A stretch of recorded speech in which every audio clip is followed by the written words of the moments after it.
Hello everybody, I am Hacklebeast, and this is Game 1 of the Week 11 cast.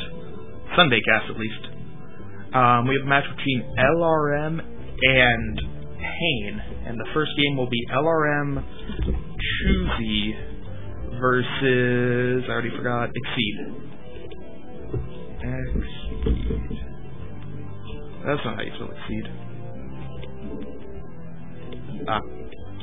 Should be a C here. And Choosy is red, and Exceed is white. Oh, right, I didn't need to turn up the speed on these. So, a PVZ on Aztec. Now, you would imagine Choosy's favorite on this game. Choosy's pretty good. I happen to like Aztec for Zerg. Exceed's gonna have to do something really special here, in my opinion. But Protoss does have some options on this map. It's certainly not a horribly imbalanced map, but it's just a matter that Choosy's a really good player.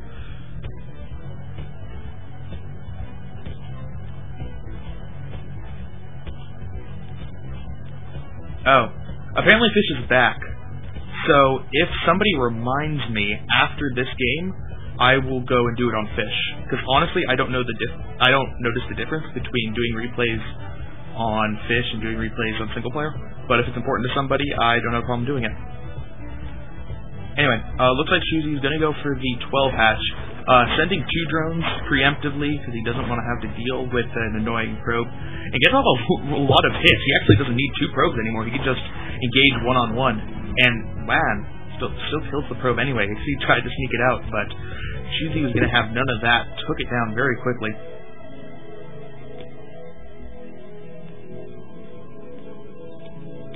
Why am I checking the minimap? Oh. Okay. Baki is scaring me. I thought I was missing a proxy or something. It's like, it's way too early for proxy. He's not cannon rushing.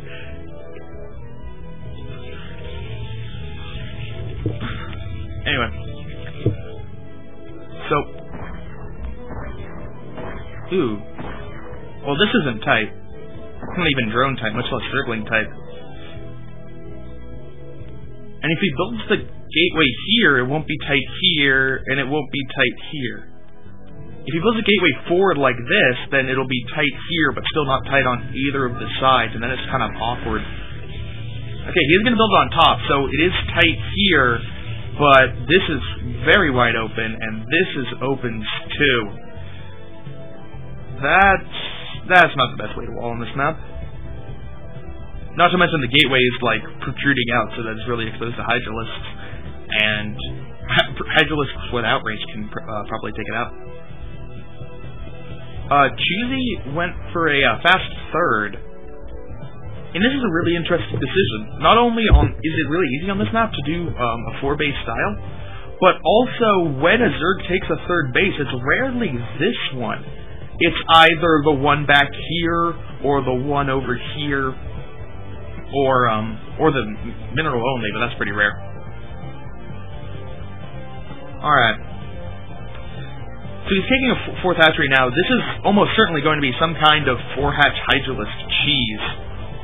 He still hasn't set up a gas, and you don't take these bases unless you're going to be really active in the beginning game, and you want to be able to rally in your Hydralisks very quickly.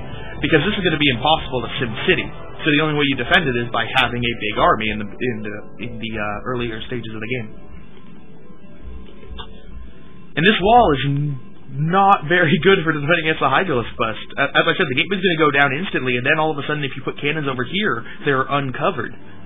So it's easy for the Hydralisk to snipe them. I think that this could turn out very well for Choosy.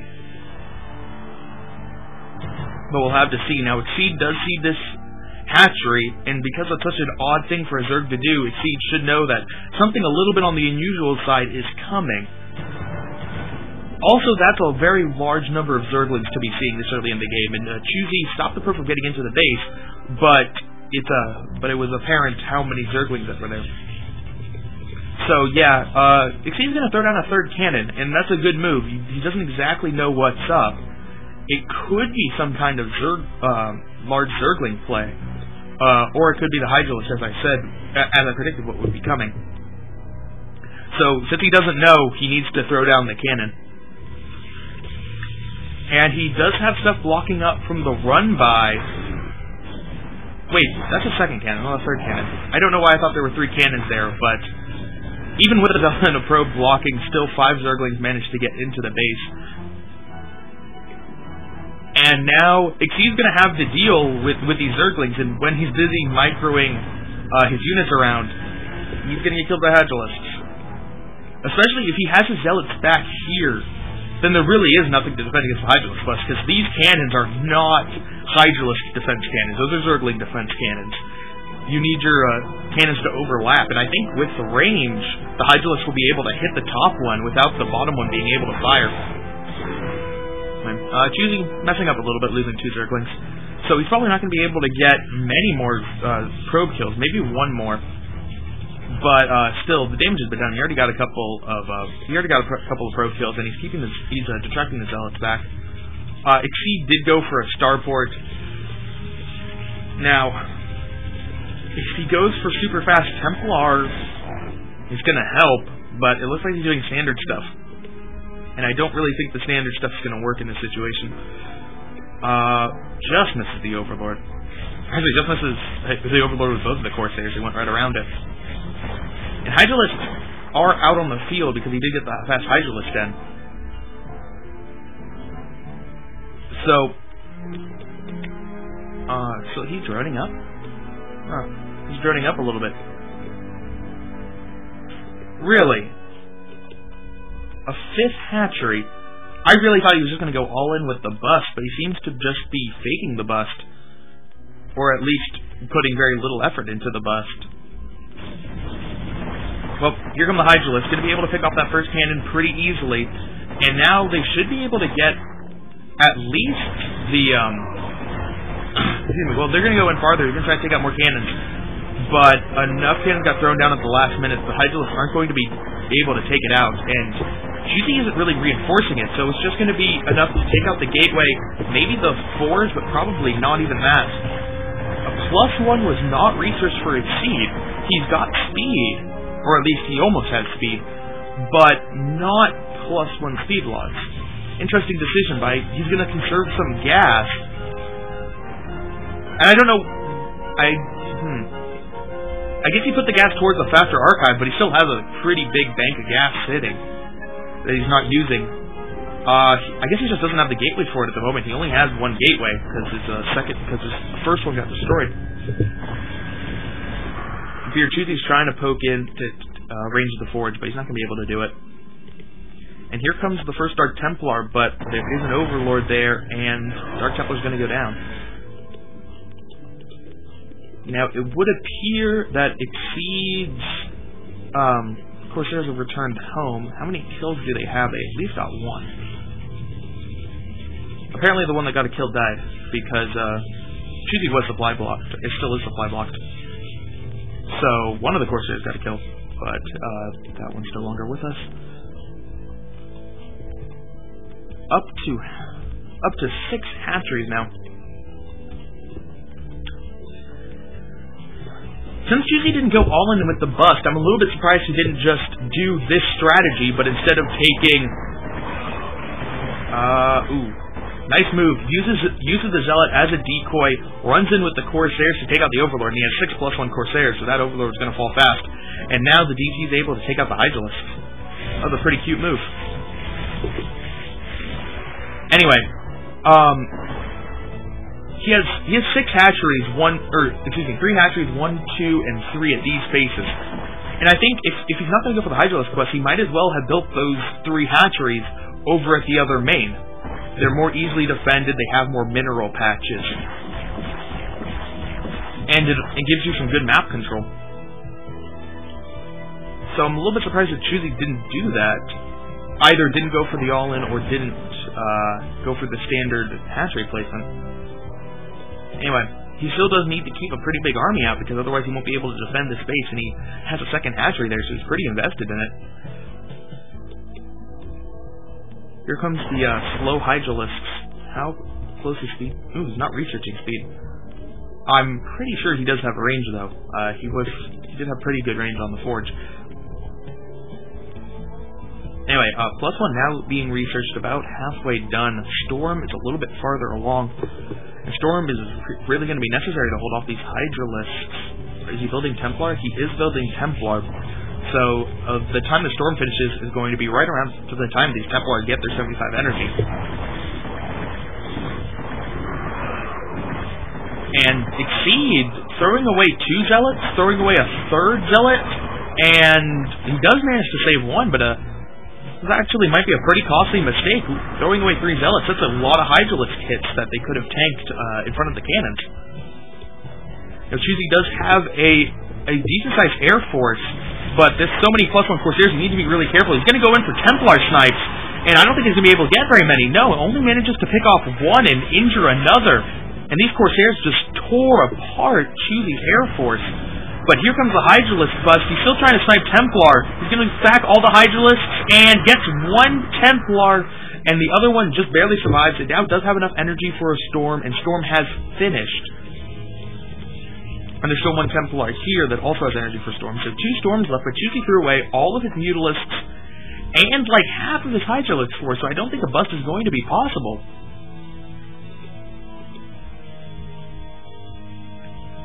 An additional 2 hatcheries, bringing Choosey's hatchery count up to 8 off of 4 bases. And he's now going for Hive.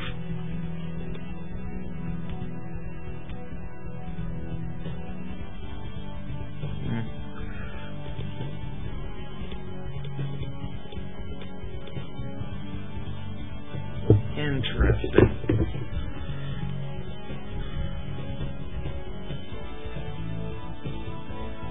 Is Choosey going to expand? Yeah, Choosey's... I guess he's going to try to transition into a pretty normal game. But he might have a little bit of trouble holding off Protoss aggression. This isn't that big of a force, but Choosey is throwing away all of his Hydralisks and snipes 1 Templar. 1 still remains, but is he going to be able to defend any of his bases? That Sim City is pretty poor. It's only 1 sunken colony. There's some more Hydralisks up here, but they're going to catch Protoss in a pretty good position. Are they going to go for the Hydralisk snipe? No. Or, excuse me, the High Templar snipe. They're not. They did bait out a Storm, though, and the Storm completely whiffed. Now, what does Sim City look like at this base? It's not very good. He needs to do a lot of damage with these Hydralisks here, but he has Hydralisks coming out in big enough numbers that it might be enough, and yes, it looks like Exceed is going to turn back momentarily. A Storm going down, very nice, taking out a lot of the Hydralisks, pick off the Overlord. There aren't any DTs, but Choosey doesn't know that. And, oh, these High Templar are getting very far out there. Considering how many High Templar have been sniped from Choosey, Exceed's making a lot of High Templar this game. But it looks like the Protoss now does need to retreat. Loses the rest of the Templar, and starts pulling back with the other units. How many is he going to lose on the ramp? Only 2. That could have been a lot worse, trying to get units up a ramp while retreating away. Anyway, oh no, but he didn't pull back far enough. They're actually out of range of the cannons. He's going to lose a couple for free here. I think that was 2 or 3 Zealots.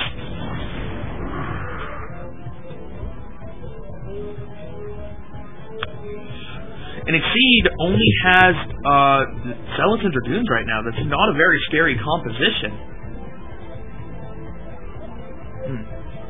Well, looks like another small engagement here. Where are these Hydralisks? Okay. Made a little bit of a mistake in their retreating path, but one of them gets away with 4 health. Anyway, 3 Zerglings are going to attempt to shut down this expansion, but not going to be able to kill off everything, just getting a pylon. But here comes the rest of the Zerg army, and Protoss is in a really bad position. Protoss doesn't want to engage at this angle, but at the same time he's going to lose a good number of units. He's trying to go up the ramp. Yes, losing 2 Dragoons, 2 Zealots, just trying to get up, and then didn't cover the ramp once he got up there. So it looks like this Protoss force is going to go down, cancels all the buildings that were in production. So that base has been very well shut down. Exceed's still only on 2. And you're starting to get high Templar numbers, but now you have the opposite problem of you have too many Templars and not enough rest of the army. And Cheesy has a good size. His hive should be up by now. I want to know what kind of hive tech he's working on. If he's going for Ultralisks or for the Defilers. But right now we have another engagement, and it looks like Cheesy's attempting to snipe more high Templar. Getting 2. Manages to get 2. I think he had some of those units on move command. So that was a bit of a mistake. Scourge is an empty shuttle. Alright, what kind of hive tech does he have? He has a hive. It would appear he has a hive, and that is it. Alright. Anyway, taking a 6.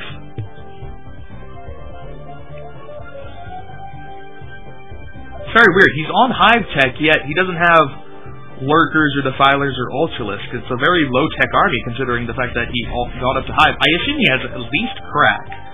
Because that's the first thing you do when you get hive. You throw down money for the crack. But other than that, I don't think he has any hive tech. Did he get hive tech for the +3? Where's another Evo chamber? Nope, he's not getting +3. Yes, he does have crack, so that is the extent of his hive tech. Very nice storms going down, but it's not going to be enough against just so many units. And GG from Exceed. Interesting strategy from Choosy, but he played it rather effectively, and Exceed really wasn't able to do anything all game. Nice win for LRM.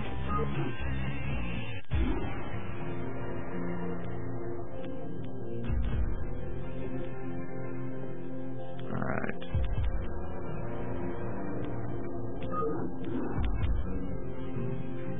Alright.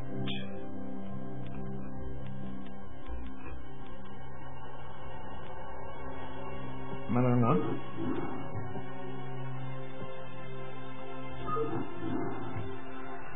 Oh, there it is.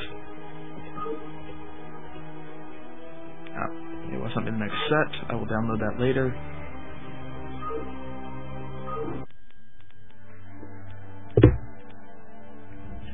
Alright, so game number 2. We have Marine for Pain. And we have LRM Quoll.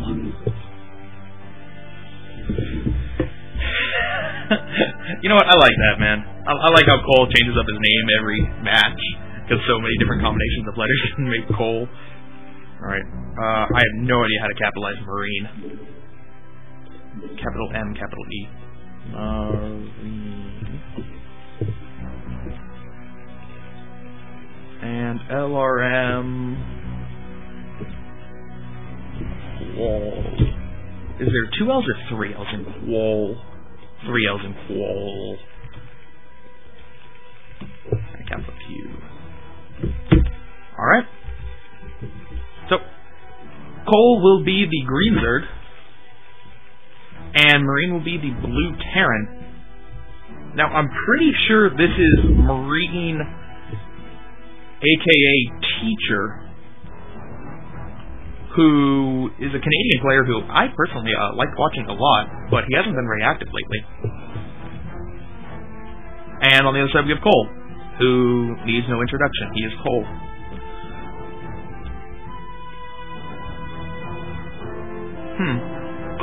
That's a very fast drone scout out for Cole. Interesting. Have to keep an eye on that. Anyway, Marine looks like it's going to be, well, he threw down 1 Rax. Is he going to throw down a 2nd Rax, or is he going to throw down an expansion? I assume he's going to go 1 Rax FE. Does everything seem slow to you guys? I don't know why, but it seems like the SCVs are mining slow, and I do have it on fastest.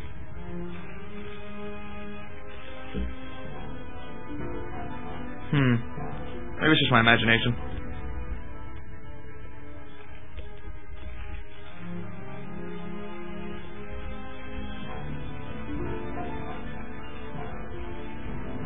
No, reading the chat a little bit. Cole, I wasn't saying Cole was Canadian. I'm saying Marine was a Canadian. Cole is German.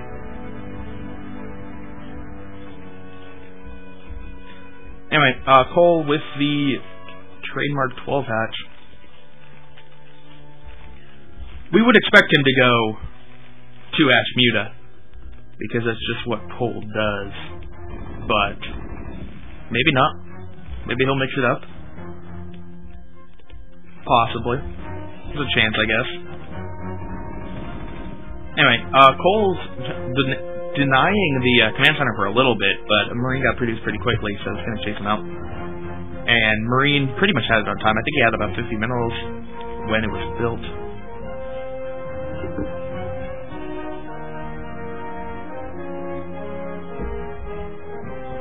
Anyway, Cole has started his lair, so it does in fact look like 2-hatch Mutalisk, unless he's going to do something weird with lurkers, which would be very unlikely.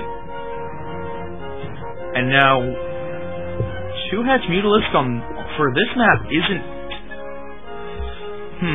Well, 2-hatch Mutalisks will, it's not going to work very well in the main, because this is pretty well defended, in that it's pressed up against the wall, and it's essentially in the corner. But this is going to be much harder to defend with turrets. This is not a map where you can get a good number of turrets behind the mineral line to defend when the Mutalisks come over the wall. So not only does it mean that the Mutalisks can come up for a long ways before being spotted, but it just means that the first turrets you can build are going to either have to be on the sides of your mineral lines or mannering them. So, I anticipate Cole will be focusing on the natural more than the main.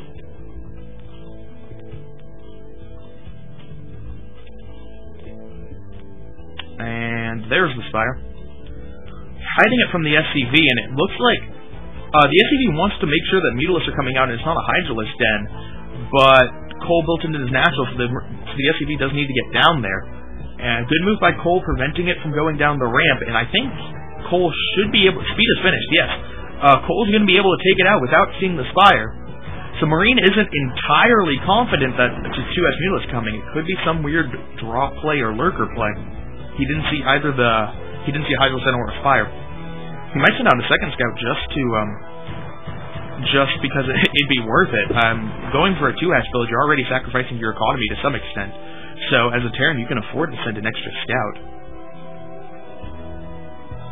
Anyway, Cole building a hidden third up in the corner. I don't think it's going to... No, it's certainly not going to finish in time for the first round of Mutalisks. Not to mention he doesn't have the gas for it. But it should help him transition out of 2-hatch Mutalisk. Now, Marine hasn't thrown down any turrets. He still does have a little bit of time to throw down turrets. I mean, the Spire just finished, so the Mutalisks are just making. But you kind of need to throw them down now. Like, especially here. You can't defend this with just Marines. Just unranged Marines. Marine does try to get another scouted, but Cole's Speedlings are going to shut that down. Very nice move from him denying scouting. It's very important. Oh, man. Oh, man. He's not getting turrets. He's not getting turrets when the Mutalisks are done. Okay, he's getting a turret. That's a start, I guess. Well, we'll see, man. This can be a scary push. If Marine can catch the Mutalisks out in the open, he might be able to stim and do some damage, and this might be his opportunity. Stims, but a little bit too late. Cole backs off. Does manage to kill off a Marine, and taking out the first medic. That's very important to do. It means that he's not going to have enough energy to heal all the Marines after every stim. He needs to be cautious about his stims. That's a bit of a turning point for Marine. He really can't afford to lose early medics like that. He's making more, but anyway, here come the Mutalisks again, taking out yet another medic. And is that another medic? Cole's just going to keep targeting these medics, and if Marine can't stim and he doesn't have range, he's just going to be in a lot of trouble defending against Mutalisks. He does have some turrets up, so that's going to help. But more Mutalisks are coming in for Cole. I'm surprised by how passive Cole's being. Normally he's really in there with the Mutalisks, just constantly harassing, constantly doing damage. But he's taking a little bit more time this game, trying to find the openings, picking off yet another medic. And he's going to get that one too. Not quite. Cole didn't go towards the mineral line. He's just going to pull out. He's content with just sniping medics.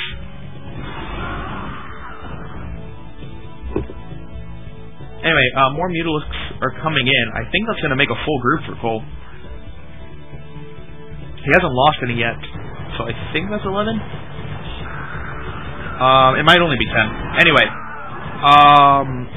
stims forward, manages to pick off one, but that is a very nice stack from Cole. They're beautifully on top of each other. But he's still not doing a lot of damage. He does manage to take out one of the turrets with the Zerglings, so he's able to do a little bit of SCV damage, but most Zerg players are a lot more aggressive, and they just accept the fact that they're going to take some turret hits and focus them down. When instead, Cole is being very cautious about not losing Mutalisks here, and setting in the Zerglings to take out the turret instead, and it worked out for him. He kept the Marines pinned back with his Mutalisks, and they didn't quite get there in time to save it. Still taking out scouts. Now, Cole does need to be... he needs to be careful not to do that, but I was going to say that he needs to be careful. The Marine count's getting pretty big, and the threat of Marine just saying, forget it, I'm going to go, and attacking across the map is starting to become a real possibility. Cole does have lurkers out. No SimCity, but at least lurkers. Well, you don't have SimCity in this matchup anyway, but what I'm trying to say is he doesn't have any Sunkens. Now, those lurkers should be able to do some good damage. Marine will scant. It's not like he can do stop lurkers in his own natural. But will 3 lurkers be enough to deal with this? The Mutalisks are ignoring the Marines and flying in, trying to find more damage to do. They're going to at least shut down the starport construction. And Marine's actually going to be the one who pulls back. I thought he'd go for it. He has enough stuff here. It's not as if Cole's using 2 groups. He's just using 1. But now, Cole, finally finding the opportunity he was looking for, is going to be able to get a lot of SCV kills here. And Marine takes a real long time, actually, getting back with the Marines. And Cole has found this L shape that he really likes. No, never mind. I'm not going to stick with the L shape. Going to take the turret hits instead of flying over the Marines. Smart move by him, because he'd been careful to avoid these 2 turrets the entire game, but then he realized that he didn't want to fly over this area, and went up and around. Now, Hive is on the way. Cole's still only on 3 bases. There is a siege tank out now for Marine. Siege mode is about halfway done, so it'll be done once he gets there. Now, he doesn't have science vessels. How far is the starport, or the science facility, I mean? Science facility still has a bit of a ways to go.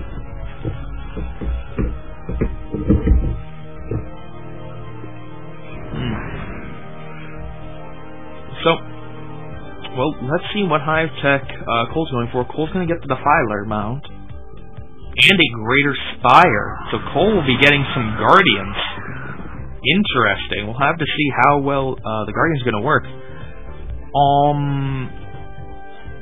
This map isn't the best for Guardians, but there certainly are applications for them. He might be able to park Guardians up here and defend against siege tanks, and they can just poke down, snipe the siege tanks, and back up.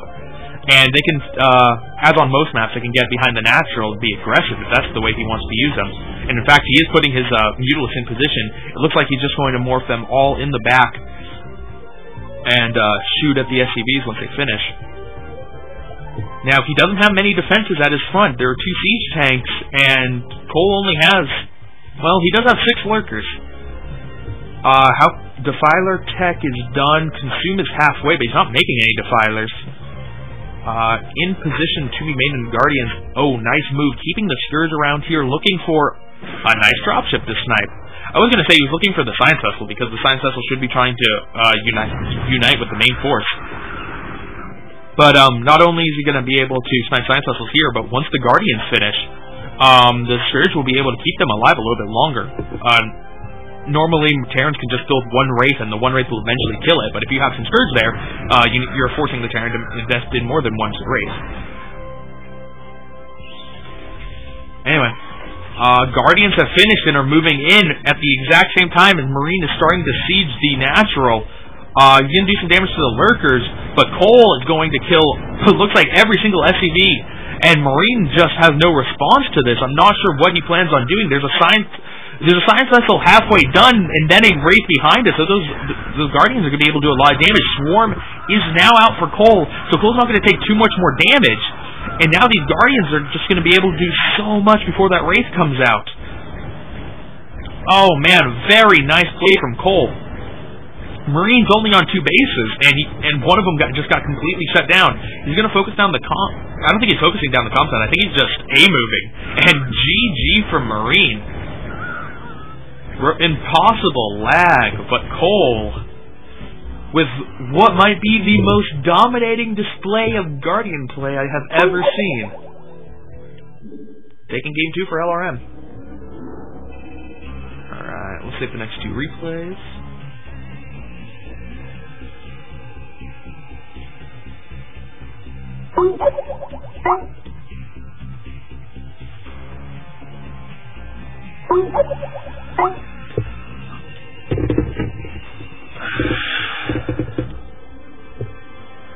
Alright.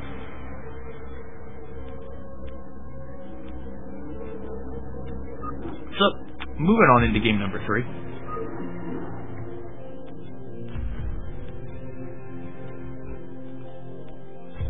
I miss it every time, man. Alright. So, we have LRM Bakuryu versus Modesty. Alright. You versus Modesty.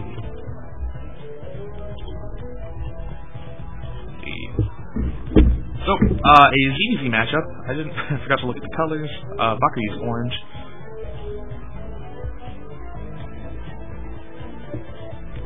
Alright, so ZVZ matchup on Icarus.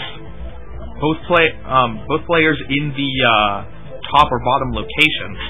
So it's a little bit harder to defend your main against spores. And this does matter in this matchup because Bakuryu is a fan of spore colonies. So if he does decide to go for a spore-oriented defense at some point in the game, he's going to have to build more than he would on if he was in a side positions where the wall helps defend. But instead of building just one here and one here, he needs to build one here and probably another here, maybe even a 4th one. Anyway, Bakuryu's going for a 9 pool. Let's see what Modesty does. A little bit rare for Bakuryu. Bakuryu does change up his ZVZ builds, but typically he's a 12 pool, and if not a 12 pool, a 12 hatch player. But, as I said, Bakuryu does like to mix it up.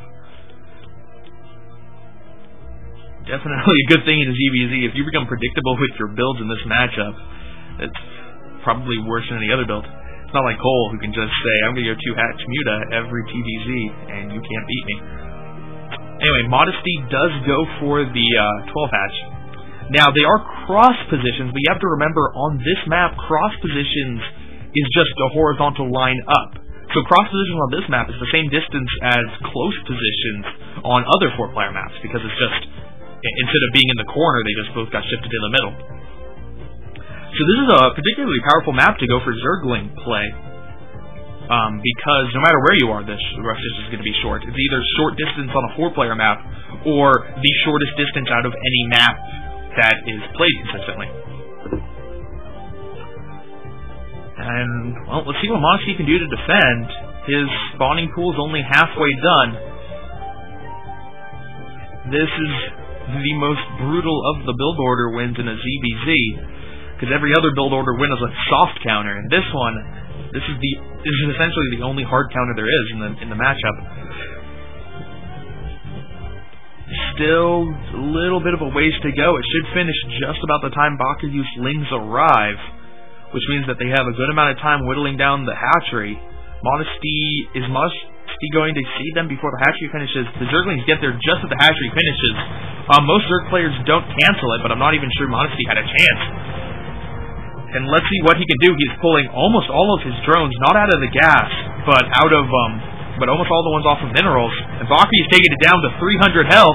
He's now focusing on the drones. The drones are pulling away. He kept these two attacking the entire time, and I don't think the drones are going to be able to stop them. I think Bakuryu, with nice Zergling control, is going to focus it down, and yes, Bakuryu gets the hatchery, and that is a huge blow to Modesty. If he could hold on to the hatchery, even if he did lose a bunch of drones, he'd still be in a pretty good position, but Bakuryu, very nice, having 4 Zerglings attack and then come back at a hatchery and having 2 constantly attack.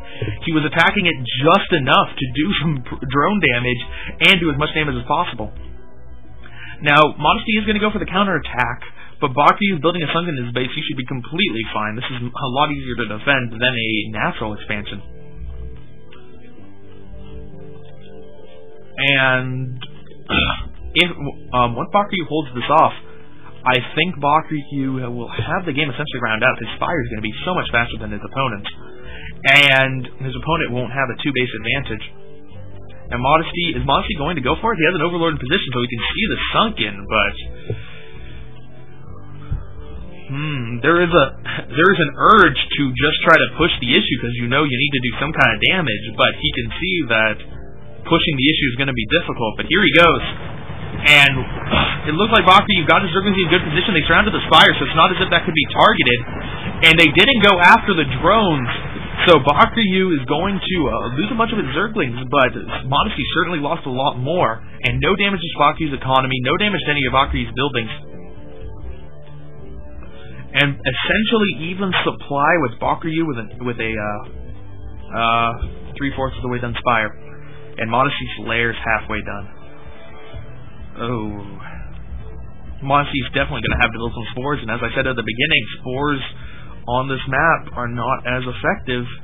He's going to have to build a lot of spores, and he can't afford that kind of hit to his economy, because having a ever so slightly better economy is the only advantage he has over Bakuryu at the moment.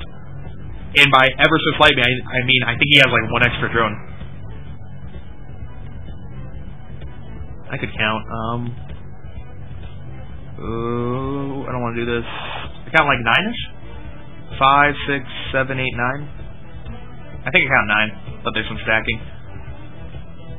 Oh. Never mind, Modesty does not have a drone advantage. He just has 4 Zerglings. Take that back.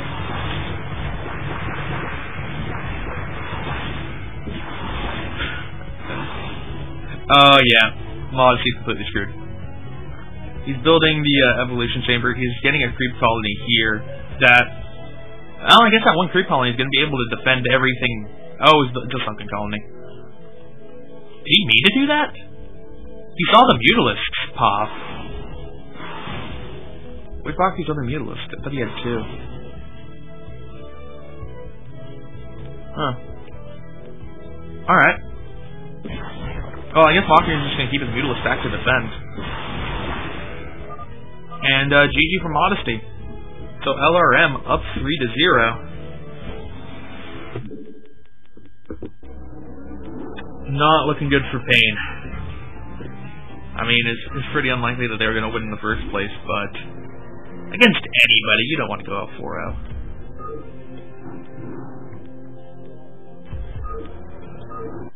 Alright. So, game number 4 of LRM versus Pain, and we have Cute versus Dragon.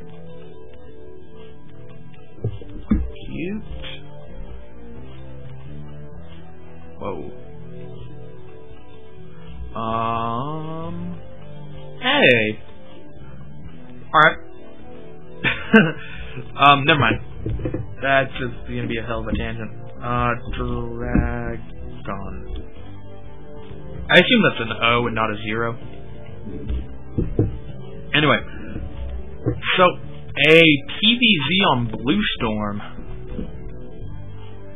and I'm glad to see Dragon back, because Dragon had to quit StarCraft for a month because of some kind of hand injury, so we didn't see him in Nation Wars for Canada, and we haven't seen him in Gambit Cup for LRM, but it would appear that this is the return of Dragon. So, always nice to see a talented player come back. Although this is kind of a mean welcome back to Dragon. Play a PvZ on Blue Storm.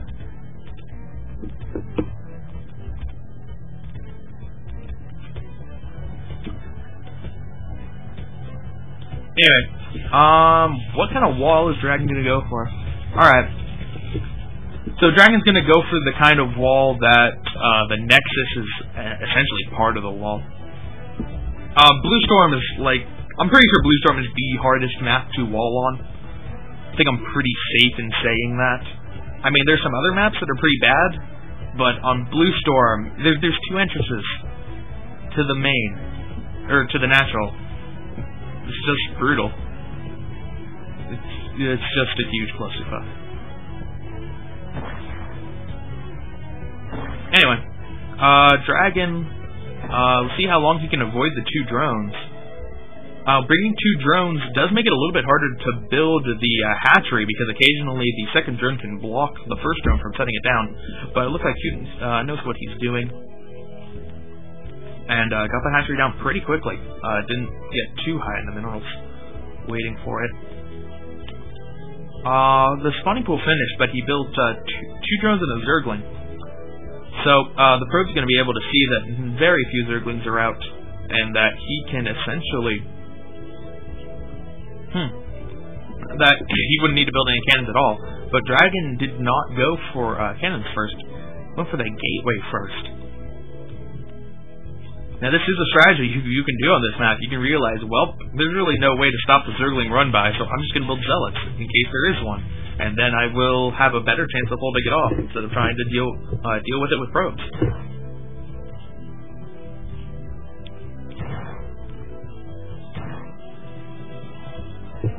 But Cute did not build a lot of Zerglings at first, so Dragon decided that he wants to try to put the aggression on. And one Zealot does not beat 4 Zerglings, so I'm not even sure if that was on purpose from Cute, but he managed to get one Zergling to block the pass. Now there is one Zealot here. Is it going to be picked off? Yes, it is picked off. So Dragon's back down to one Zealot. And it kind of can't run away, so if it tries to run away, speed is... Oh, speed hasn't started yet.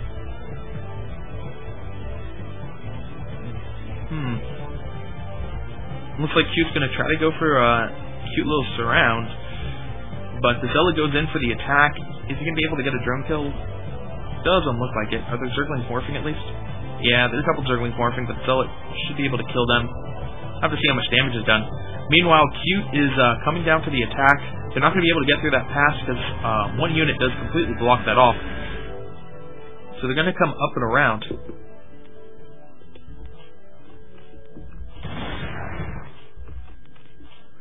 Oh.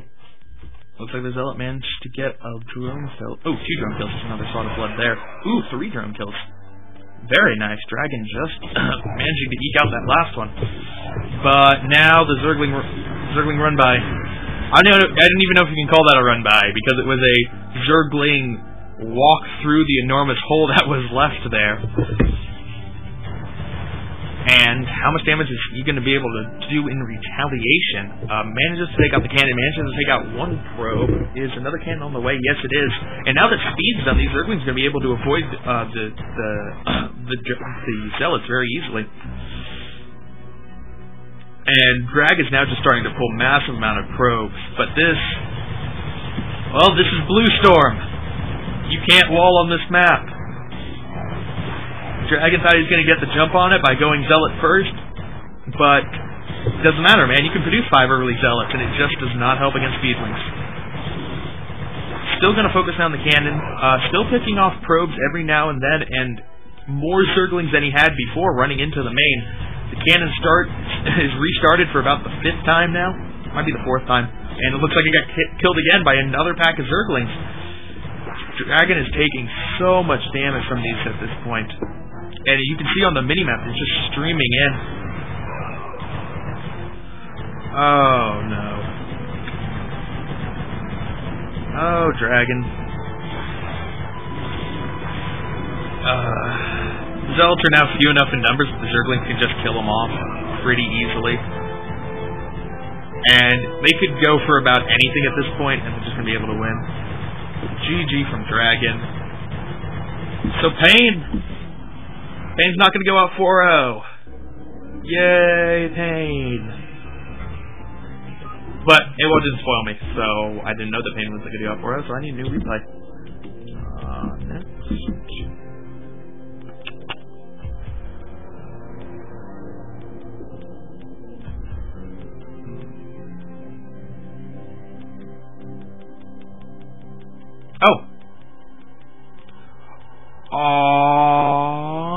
Apparently I am caught up. Alright, so Pike versus Elena is going to be the next match, which I'm excited for, because Pike is a fun player, and Elena is my favorite player who isn't super pro. So I'm excited for that match, but the problem is that it just started. So we're going to have some downtime, which is unfortunate, because this is like the most number of views I've ever had. And it's going to go down. But, alright. Well, I'm going to play some music. And if anybody has some suggestions of what I can do until Pike versus Elena finishes, let me know.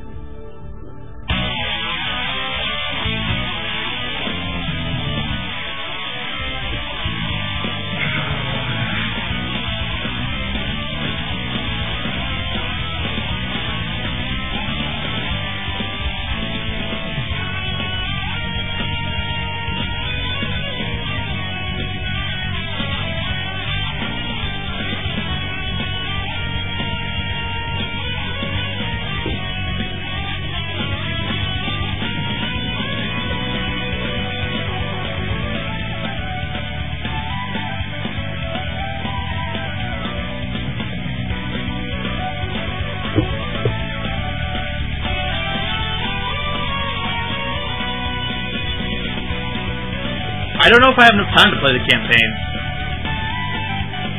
I could try playing it, I guess. Alright. Somebody give me a race and a level to do.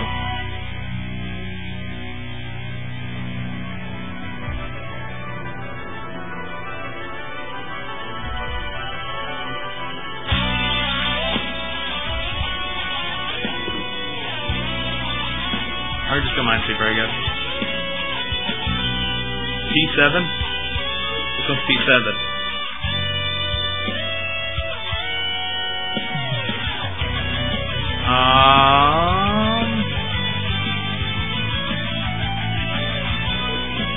Sure, what the hell.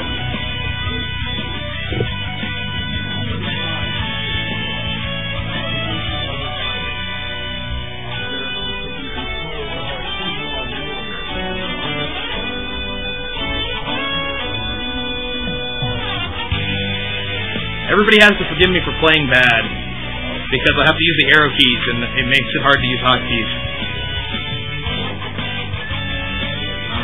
Dark Archon over here.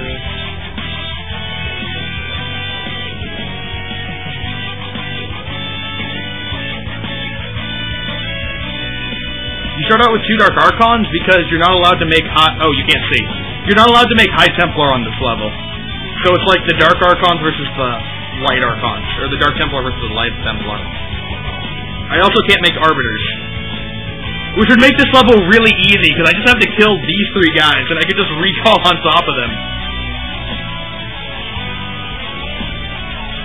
And without High Templar, I can't use Hallucination, so I can't, like, do Doom drops that aren't really there.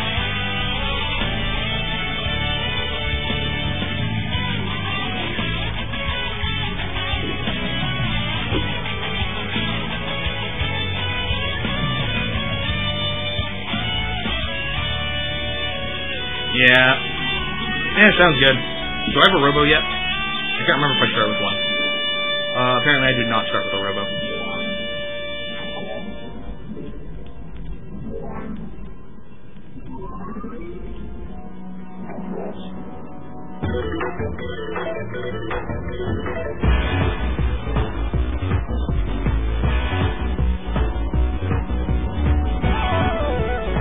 It's not the last one. It's the top. It's this one. The other ones don't matter. I can throw you. Aha! I have an Archon.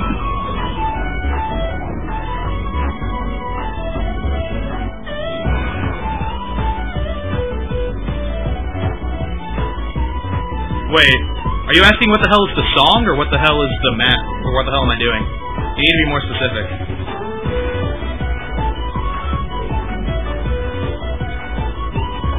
It's not Chun-Li remix, it's straight up this theme of Chun-Li. I fucking love it, man. Definitely has the best theme song from Ultimate Marvel vs. Capcom. Right. Need my fleet of shuttles.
Okay, I'm thinking the optimum way is to fly up along, like, the river thing here. Like, avoiding as close to this place as I can without taking any damage from it. Oh. Oh, too late. No mind control today. Like, flying along the river thing? Can I mind control this side? Nope, too far away.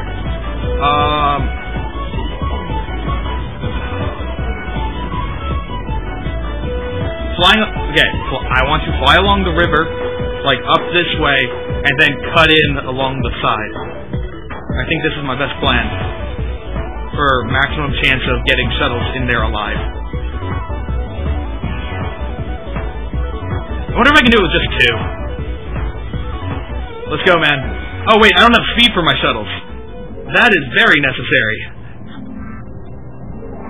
Okay, I'm gonna keep making shuttles until speed finishes, and then I'm gonna go. But I don't have enough for divesting gas because I stopped mining it because I thought I was just gonna make shuttles. Curses. Curses.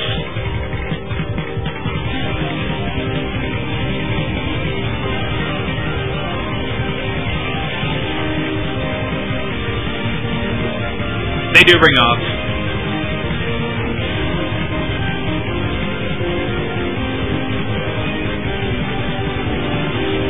I might need another pylon to make. No, I'm not gonna have enough time to make another pylon. Shuttle. I don't have enough gas.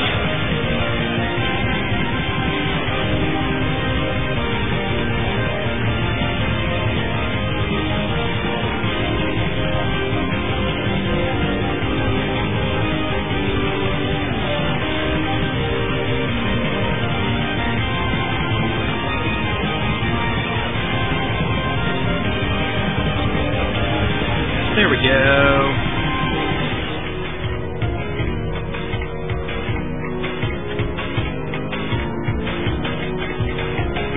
Okay, 5 shuttles should be enough.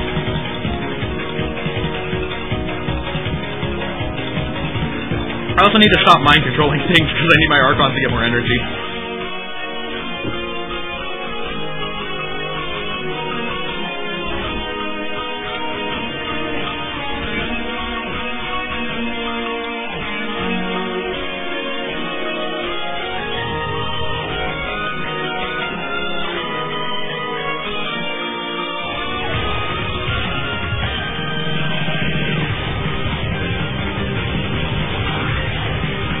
Why is Shuttle Speed a slow upgrade? It's like takes as long as +1. Oh, go get him. Oh wait! Shit, I have like 8 DTs. I should take 4 Archons. Uh-oh. Are they gonna have enough? They're not gonna have enough time to get enough energy though. So if my first plan fails, I have more DTs.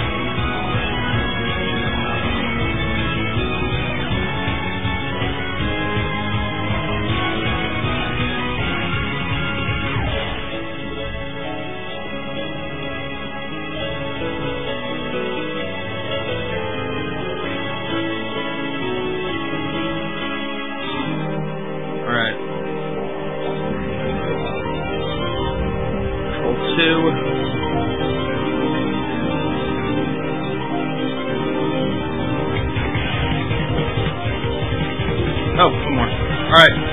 Go, shuttles!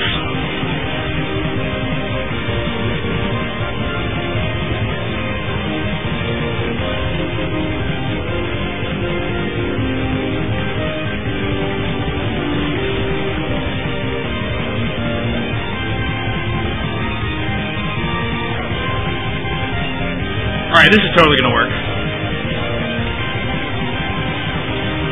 I took like 1 cannon shot so far.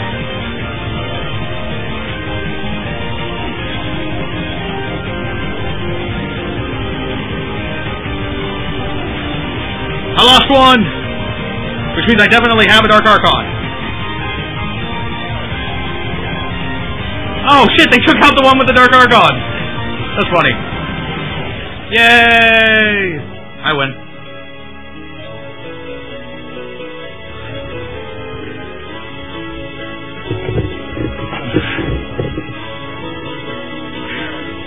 Well, that was fun.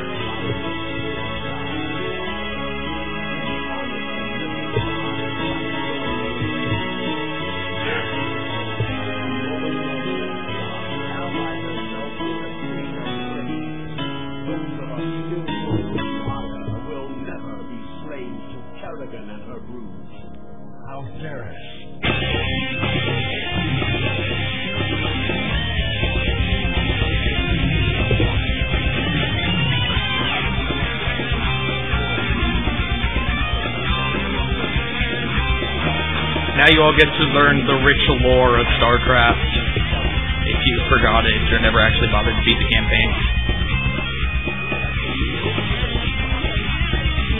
She has 500 damage a shot! That's not fair! Why did she do 500 damage a shot when you get a controller? She only does 50 damage a shot. These have normal attacks.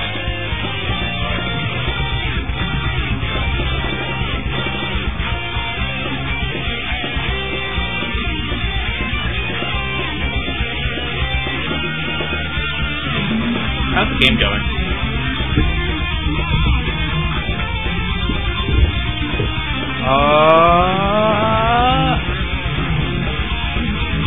Okay. I am satisfied with how this football game is going. Can you believe this, guys? Come on, don't just kick the damn rabbit. Do something. It is not. It is a Turtles arcade game song. I do have a lot of Mega Man songs, but this is not one of them.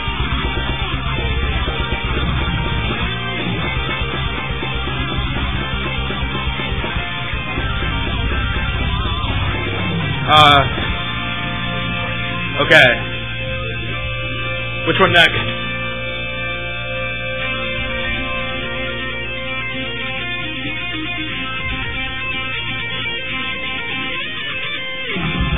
Z8?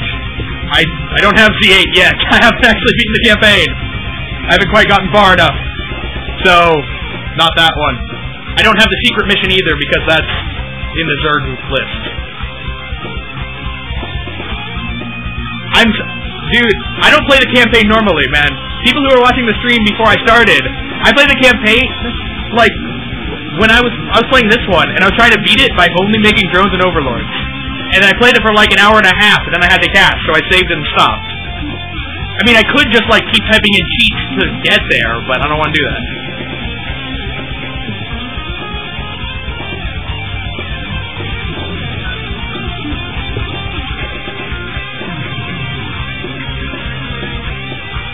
No, because nobody wants...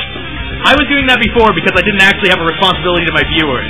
But nobody wants to watch me beat it by building sunken colonies across the map. I played for an hour and a half, and I only got halfway. It's really slow. And I mean, I enjoy it, but I'm doing stuff. You guys aren't doing stuff, so it's probably really boring from your perspective. Alright, I guess I'm loading the save. I warned you guys, man. As you can see, so I've gotten this far on this side, and I've gotten this far on this side. And I have one Hydralisk, because I keep the units that I started at the beginning of the game, but they all died except for that one. So this is my army. I'm allowed to use him, and that is it.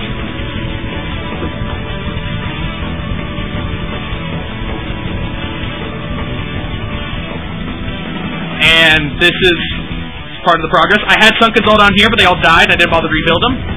Here's my main that I no longer care about because I don't need upgrades or any shit like that. And then I got this along this side. And there is a siege tank parked on this bridge with a vulture behind it, so it's completely invulnerable. I have no way of penetrating that. So I just have to work on this side right now.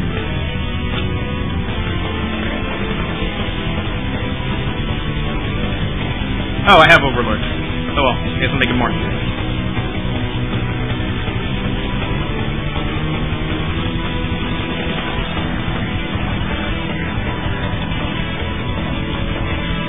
I'm under attack. Oh no, it's scouts again. Alright, it's fine. Ooh, hey, I kept a drone alive. Cool.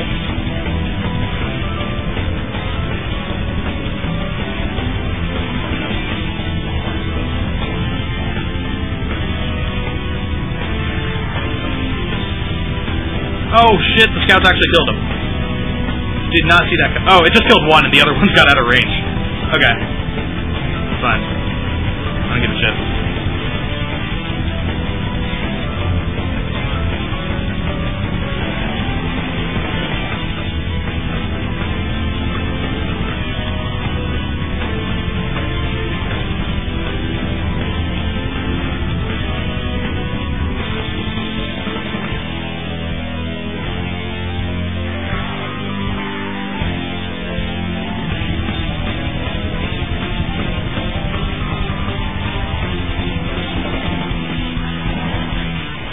So here's my grand plan at this point. I was going to build a hatchery down here, build a hatchery here, so the creep spread made it all the way along here, plant a sunken here, so it'd hopefully be out of range of the cannons and still be able to hit the pylon, and then kill the pylon, then kill the cannons, and then sunken up here, and then I'd warp my way around this way, and then I could sunken forward.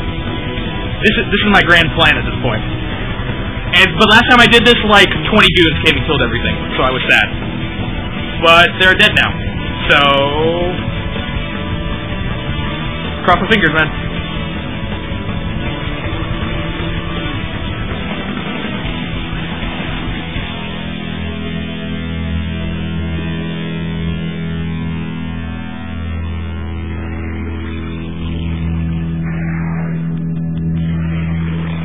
If you notice, I got hive tech so that I could give my drones +3 armor, because it's very important.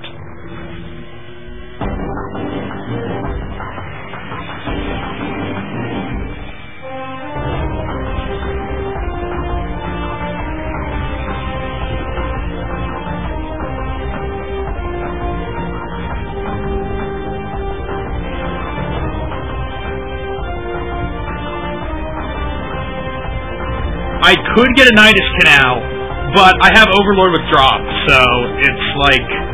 I mean, Nidus would make it in certain situations faster, but really this doesn't matter. Okay. Now I can stop the probes from mining my minerals, because I need those minerals quite badly. Because this strategy takes a lot of minerals to make work. Like, a lot.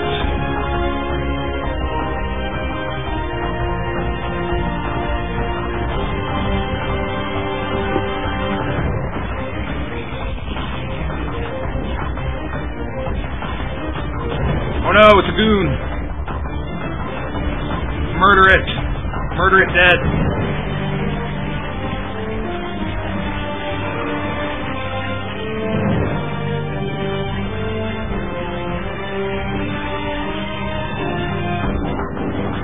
Oh no! Zealots! My one weakness when my opponent attacks my stuff. I hate it when they do that.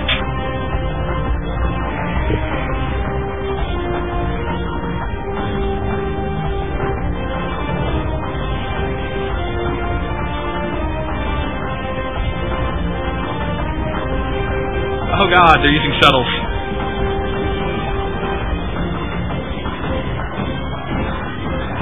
Stop attacking my drone.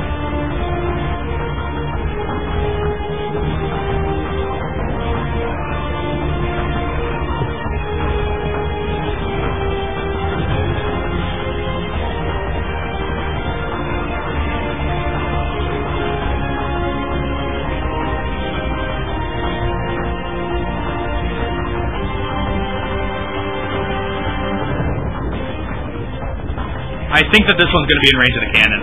It's certainly going to be in range of the cannon, but I can build it down here. See, that's where you get armor for the drone. Oh, never mind. It died. I was going to be like, yeah, I got armor for the drone so they don't die to cannons. But then it died anyway, so. Oh, hey. Apparently these sunkers were in range of that cannon, but the cannons didn't tag it. I don't know what's up with the cannon AI for computers, but they just, like, don't attack sometimes. And I would not have gotten anywhere close to this far without that.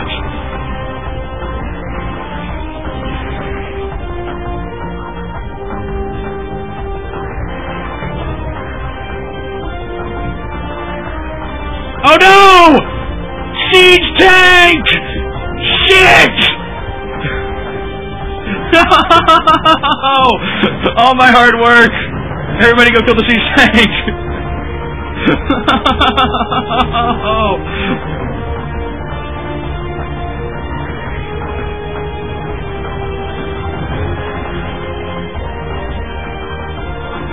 Oh man!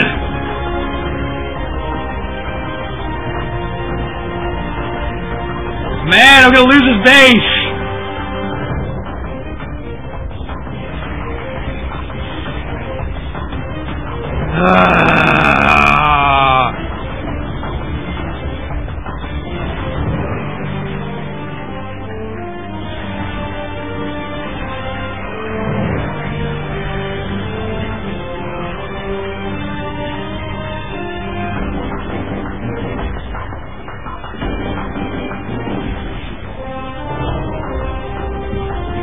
Alright, whatever, man. I don't care. I'm just gonna let them kill it all, and then I'll come and remake it all later. I should, like, get back to AT, so. Oh no! Did I lose my Hydralisk? No! Fuck! I lost Marty the Hydralisk! Because I always name him when I only have one unit left, and then I do a really good job of keeping him alive. But I forgot about him, and now he's dead! Marty! Oh, Marty! Oh, he was my best friend. And my loyalist minion. Oh, how sad. And that's done. Fucking siege tanks.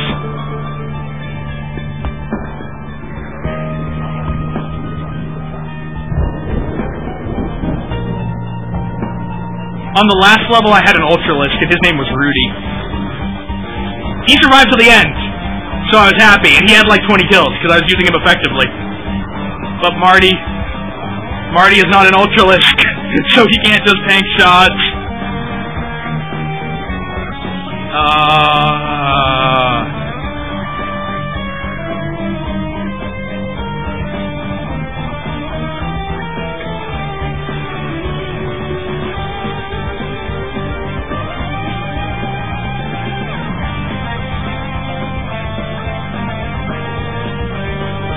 I don't use Operation Seawall because that's cheating. But if I was to use a cheat, probably like, aside from the invincibility cheat, the one I'd really like would be the one that gives me all money. Because that would be a lot more helpful. Oh shit, that blocks. Because I run out of money a lot, as you would imagine. There's a lot of building stuff and then they die, then I build it and then it dies. And, okay, I don't care about you.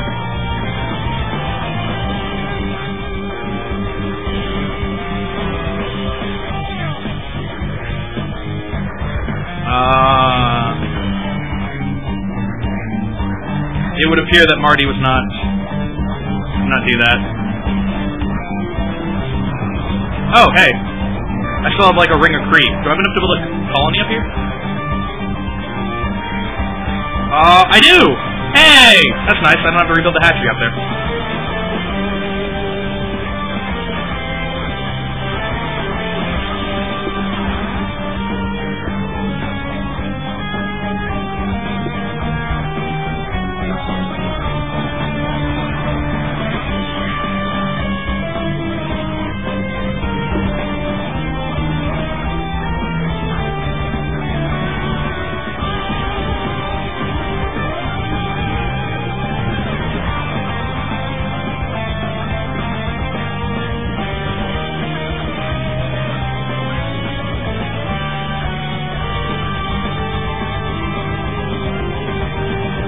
It's a lot more fun doing this with Protoss, because cannons are much better than Sunkens. And you don't have to build a hatchery everywhere. So when I went through the Protoss campaign, it was a lot easier. Unfortunately, you can't really do it with Terran, because bunkers don't shoot. So when I did it, when I did all the Terran missions, I just only built Marines, and then A-moved with them. There was like certain levels where I had 8 control groups of Marines, and then I moved them through tanks, and I killed one tank, and I'm like, yes, I'm making progress! Because that's how I like to play the campaign, really slowly.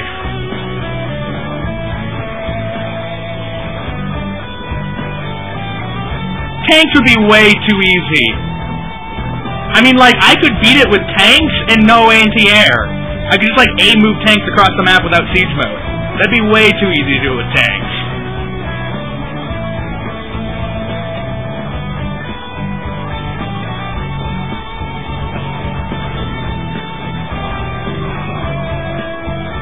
God damn it, dude. These zealots just keep killing my Sunkens. And looks like that Sunken's fog.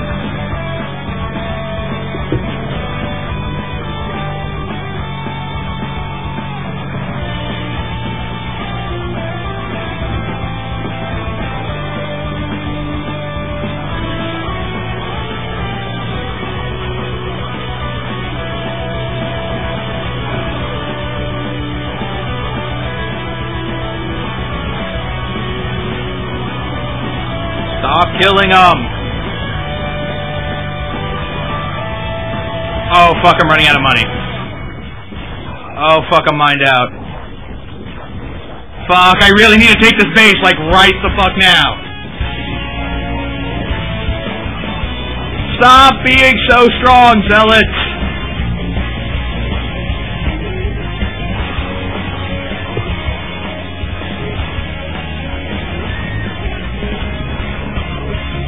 Oh god, more zealots.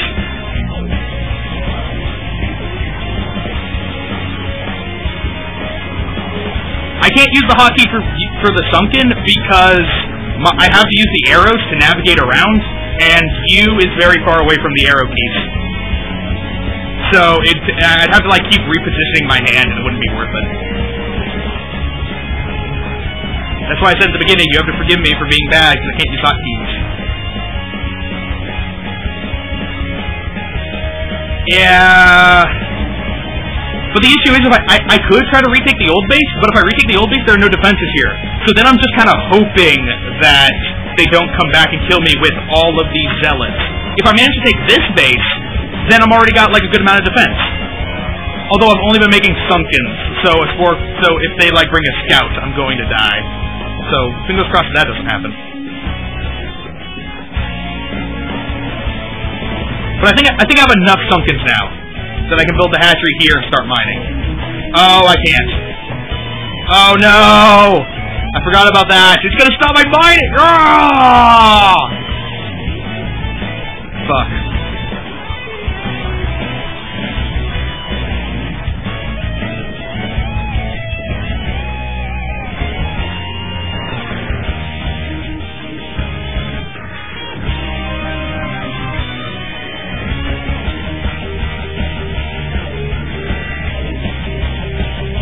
Shit.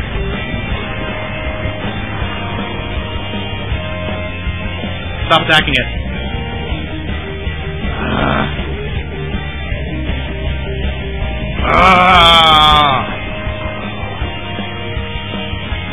Alright. I guess I'm just gonna have to take the other base.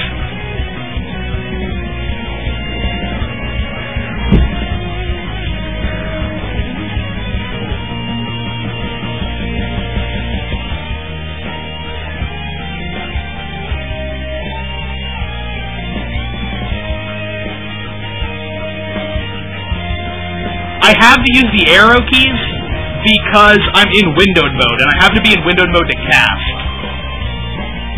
So, and you can't like put your mouse over because the mouse just goes through. It doesn't actually scroll over.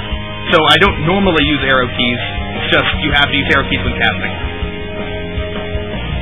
I bet I could make it so that I could have it like full screen when I cast, but that wouldn't really work out. It might work out. I just don't think it would. Alright. Okay, I don't think the cannon can hit these patches, so I can mine at least like 1,000 minerals. That's good. If I lock the mouse in this window, then I can't go outside of it when I need to like download replays from AWAR. No! I lose. I have no spore colonies! Fuck! Fuck!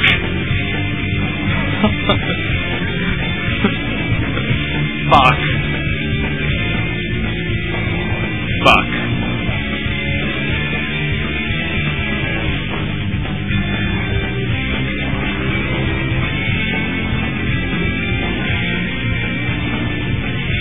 Oh, my Sunkins!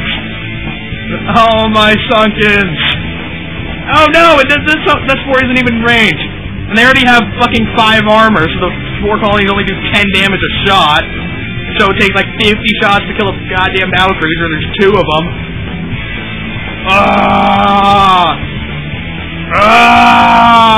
I have no more minerals!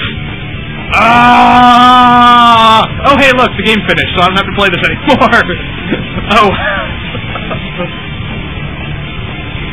Alright, so, I'm gonna win that when you guys aren't around. This is totally gonna work out fine. But I have something to cast right now. Alright.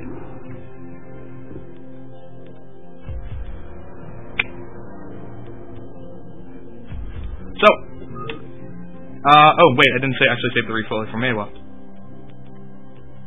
Oh, hey, that wasn't AWA telling me it was finished, it was Bakuyu telling me it was finished. So we don't have the replays yet. Okay. Well, I'm not actually going to go back into that, because it's only going to be like a couple minutes.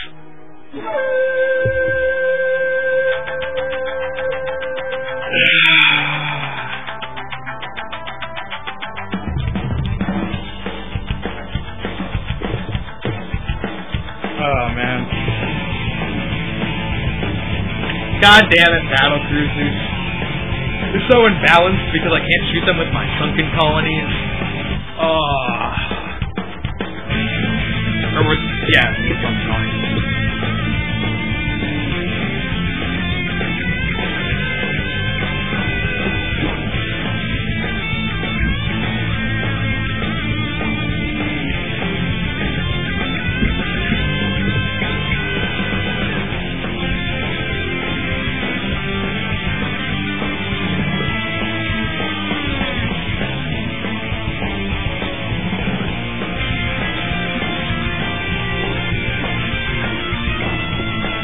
don't know what you're saying.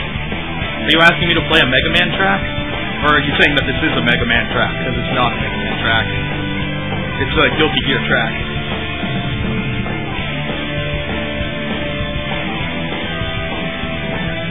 Dude, Guilty Gear is the most hilariously xenophobic game I've ever seen. Oh, man. It's like everybody in that game is like all the people in the game are like humans, and they got their powers because they're like trained for like years in the way of martial arts or whatever. Then there are some characters who's like, yeah, this is a 12-year-old girl. She can swing around a ship anchor that she just carries over her shoulder. Why can she do that? Because she's Japanese. No, Japanese people are just better than everybody else. That's why. They're so awesome that they're being hunted for their awesomeness.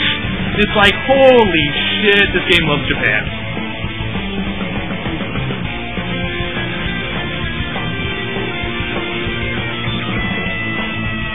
I have no K-pop. I am not a fan of the K-pop. I do like the GGG song.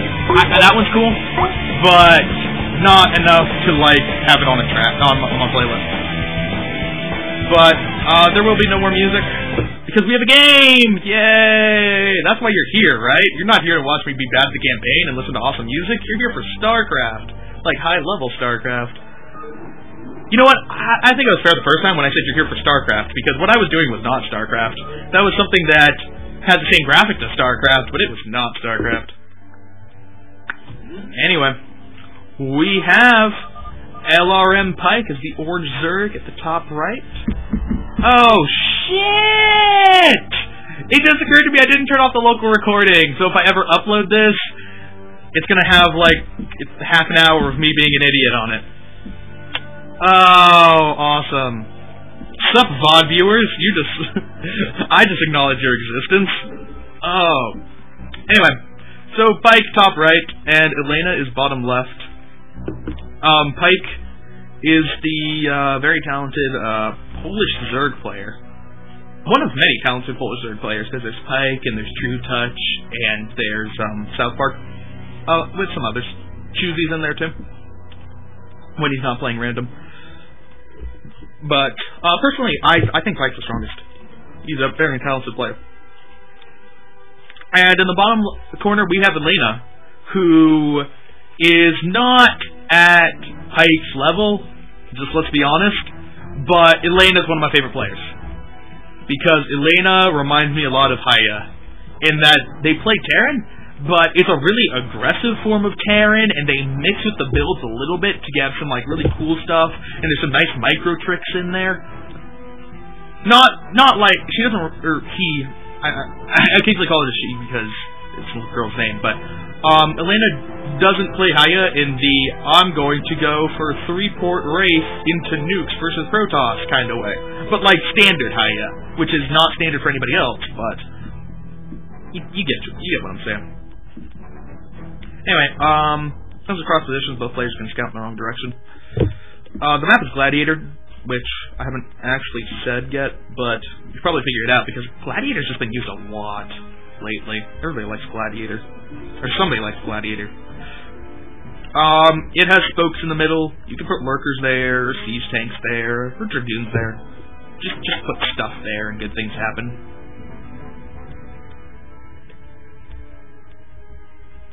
Ooh. I'm not sure how I'm not sure if Elena saw the Overlord or just saw the lack of an Overlord, but Elena pulled the scouting scouting SCV away and scouted across without actually going in. So good job for knowing how scouting works.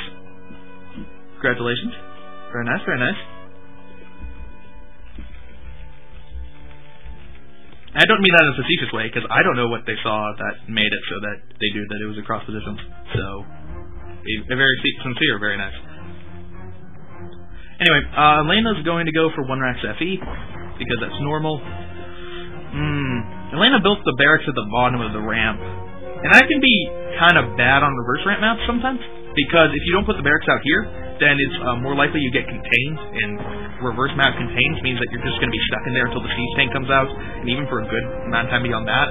Especially since Pike likes Hydralisks. This is something to watch out for. If Elena gets contained by Hydralisk, the game's over. At that point, Elena could eventually get these things out, but it's going to be so late that it just doesn't matter.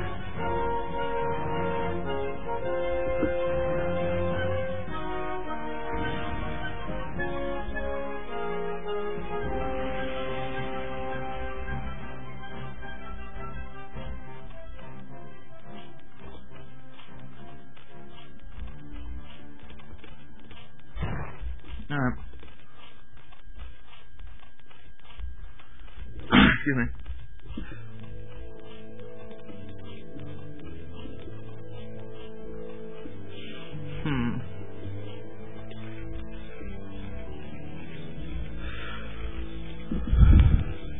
So... Ooh, looks like Elena canceled the bunker. Interesting. Elena's kept the SCV alive, so they know that there is no heavy Zergling aggression. It's actually very little Zerglings have been produced, so it's going to be completely safe to cancel that bunker, save a little bit of money. Nice move, nice move.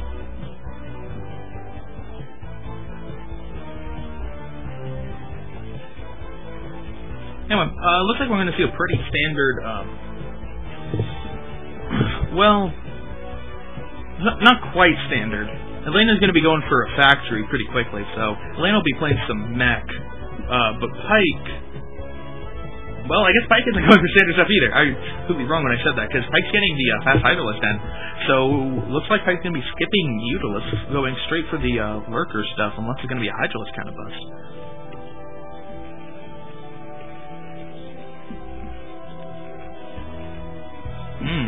It looks like, in fact, Elena's going to be going for some dropship play. Yes, dropship play.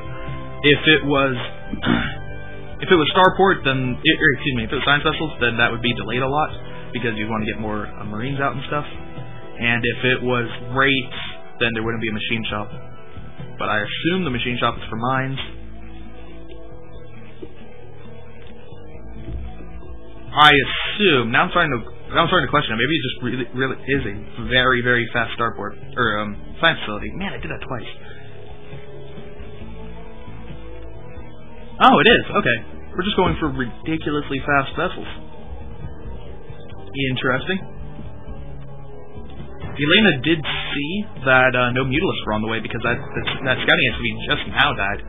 So, so you don't need to build a lot of turrets, and that does save you a lot of time if you cut them completely. And actually, if Pyke isn't expecting it, running into very fast science vessels when going fast lurkers could be a really big shock to him.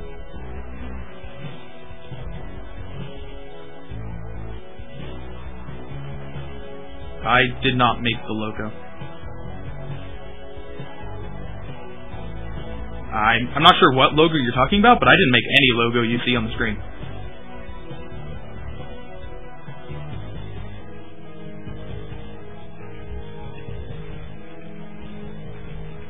Anyway, only one turret from Elena is probably going to be enough against lurkers, assuming it's not going to be sniped, but I think it's in a pretty good position to not be sniped.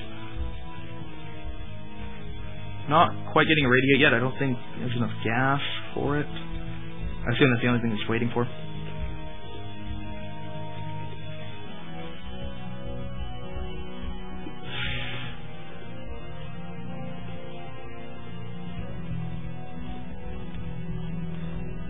Alright. Well, we got some 4-hatch lurker, and here comes Elena with the first attack. A very small force. It shouldn't be able to do much. Might be able to snipe a lurker or two if Pyke isn't careful, but I would imagine that Pyke knows exactly what he's doing in this situation, and Elena won't be able to make any progress.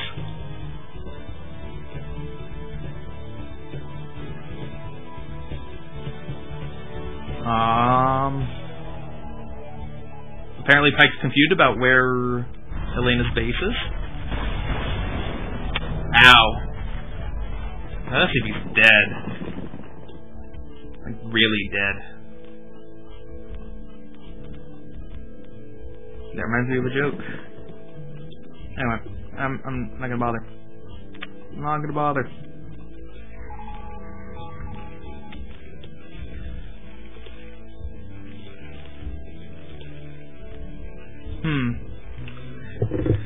Elena's now throwing down a second factory and a command center that will be floated out probably to here. It might be to this base down here. Kind of like straddling the two. But it should be interesting to see what the plan for that is. And now, while that first push from Elena is very feeble, and Pike didn't need to worry about it out, now all of a sudden there's a really scary push coming. I assume siege mode's done, but even if it's not, the tanks do outrange the lurkers.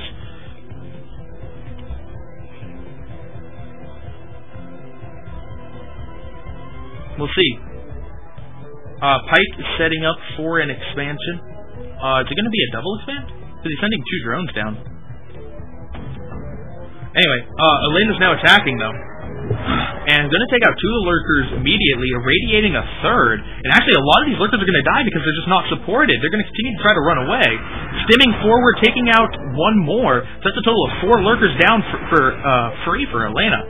Nice move. And now this base is looking very undefended. There are 2 lurkers and 2 sunkens. But siege tanks are going to be very good at taking out both of those. Where's the rest of Pike's army? Pike's army is back behind, in position to do a surround, and this could be devastating. We'll see if he can execute it right. It's going to take some nice timing, though. They're attacking up onto a high ground position, but most of these units are not ranged, so it won't matter. Lurker Splash doesn't work like most ranged units.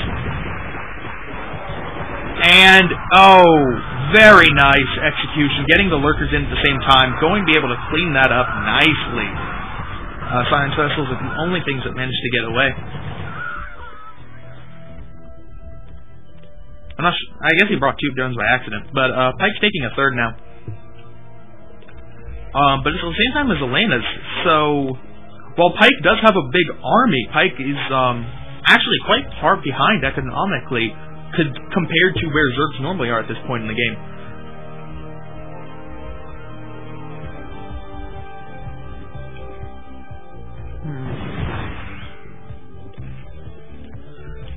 We'll have to see, though. Elena does seem to be going for a mech transition. There are a 4th factory is under construction, and Marines are, well, a single Marine is being produced, but only 1 out of the 3 barracks is making anything. So, it looks like we should see some mech, and mech could be very effective against this. Elena doesn't need to build any Goliaths, because Pike never went for Mutalists, so it's just going to be pure Vulture tank, I assume.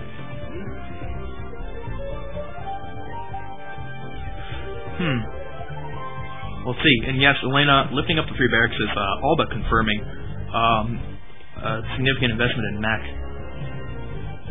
Looks like a Zergling shut down construction on that command center. Nice. But that's going to be but when Elena sends an SCV to start building that again, which should be any time now, in fact it's now, that's going to be a 4th base compared to only 3 for Pike. It looks like Pike has some stuff here, but attacking the hatchery, it would appear that those drones are just for transfer, not for taking a 4th. Did the dropship get away? It appeared the dropship did not get away.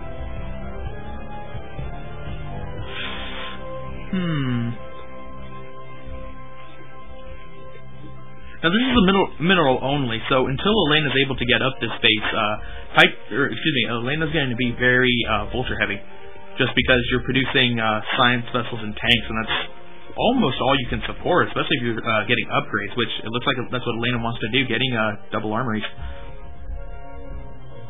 So, if this base is continued to be denied, Elena's going to have to just play with a lot of vultures.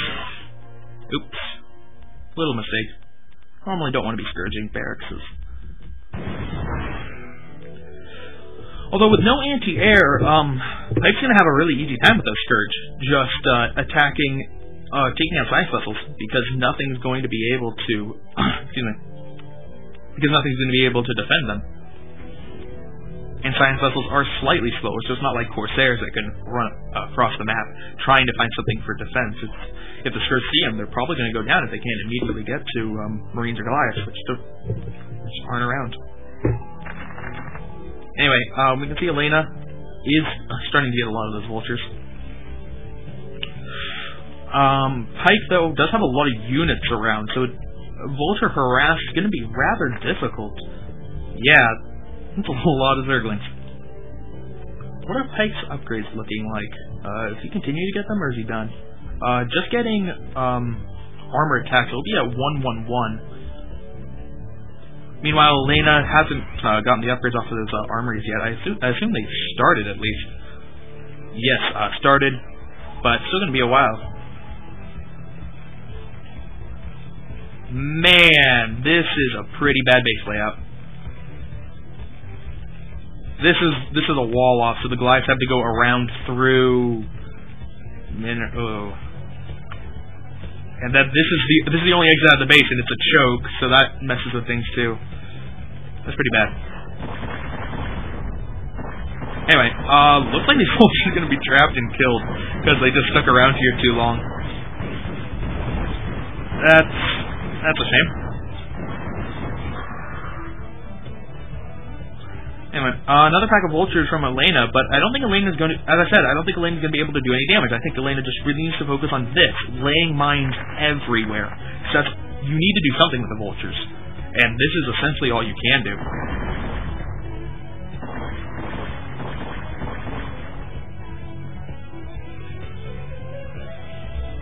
New dropship out.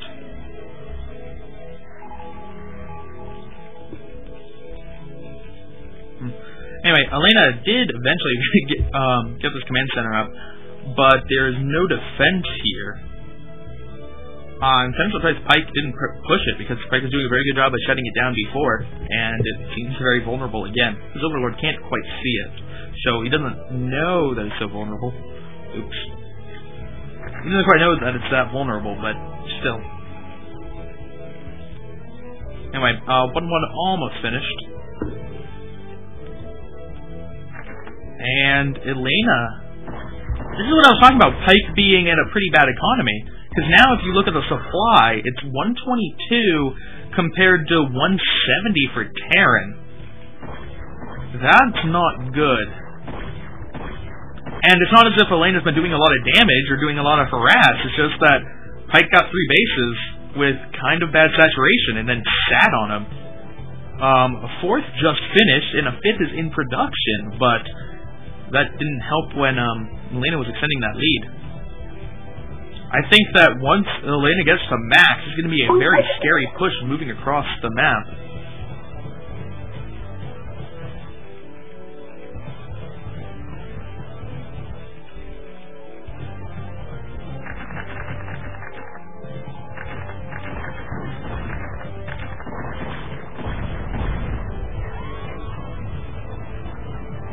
Man.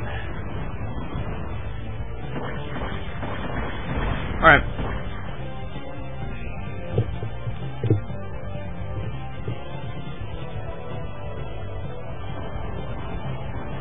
Interesting. Floating the science facility out there. I guess that means Elena actually can't afford to lose a science facility because you still need it to get upgrades. So I guess Elena's fine with rebuilding the science facility, unless it didn't occur to him that he still needs to keep that thing alive if he wants to get 2-2 or 3-3. He's getting 2-2 now.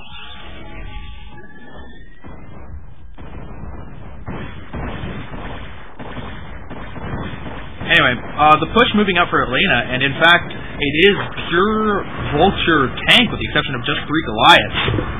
And a single science vessel that's going to be good for detection, but I think can be sniped pretty easily by Scourge. Now, Swarm going down, and that's going to slow it down for a while.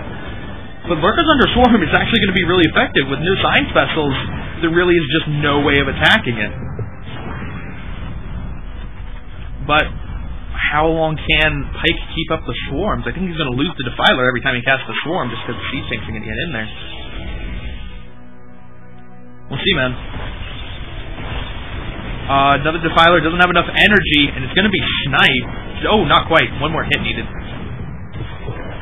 And this Lurker's doing some good damage, but unfortunately going to die now.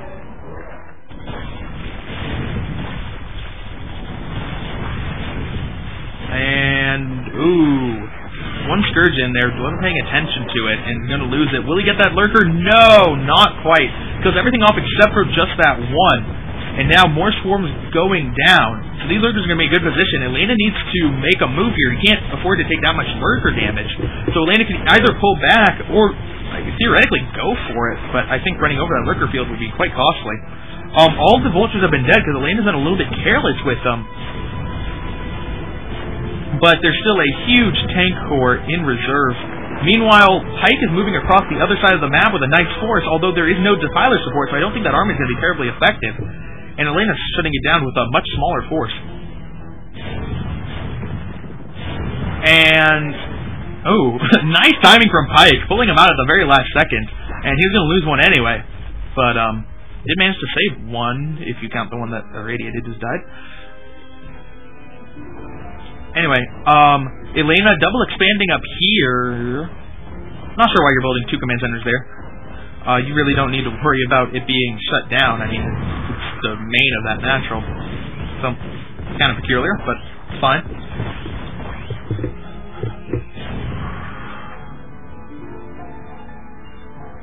Elena's just slowly but surely making progress towards Pike's base. There is only one Defiler, and it doesn't actually have energy. There are Zerglings around, but it's not consuming them. He really is going to need more swarms.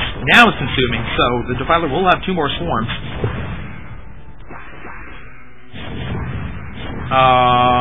Okay, a couple Marines. But even with the swarm, these Zerglings are going to do absolutely nothing. There's just so many siege tanks that the splash will kill them anyway.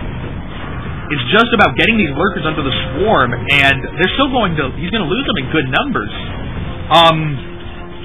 That one's going to go down. There's only one Lurker here? No, there's a couple here. It's just hard to click on them. It looks like 2. But that's like Pike's just throwing his entire army at it and only getting 2 Lurkers into the money.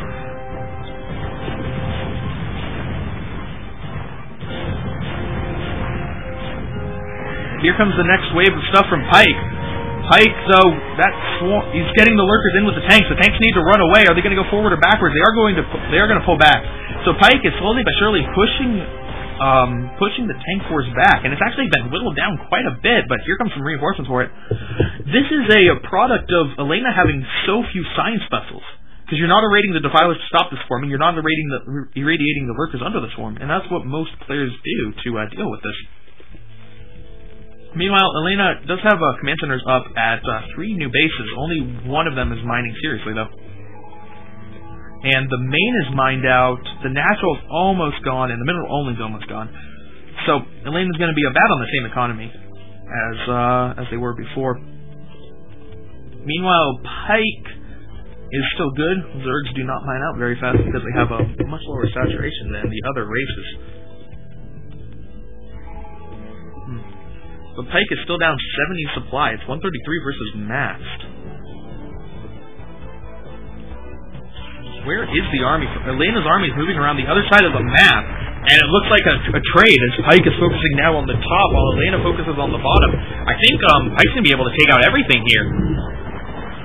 But how much is he going to lose on the other side? 2 Defilers just spawned, but instantly going to die. Unfortunate rally point. They go around the wrong side. And I don't think that this... Well, it might be saved. There are 2 Defilers morphing, but you're going to have a reverse ramp situation, so the tanks can sit up there forever. These tanks need to move in and help out their Vulture buddies, but it looks like all the Vultures are going to die. Here comes a nice big army from Pike, and Elena's going to see it. Oh! Very close to losing that science vessel. It still could die. It's going to die. Darn.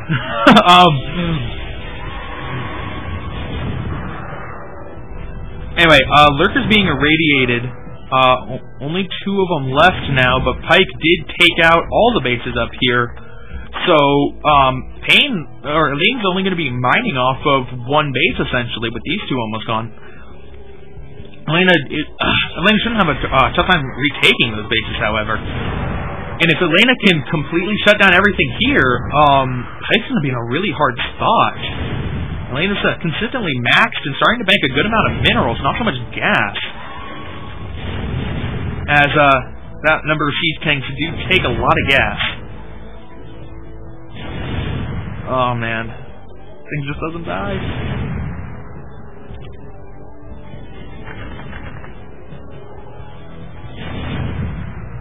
Is there still a defiler here?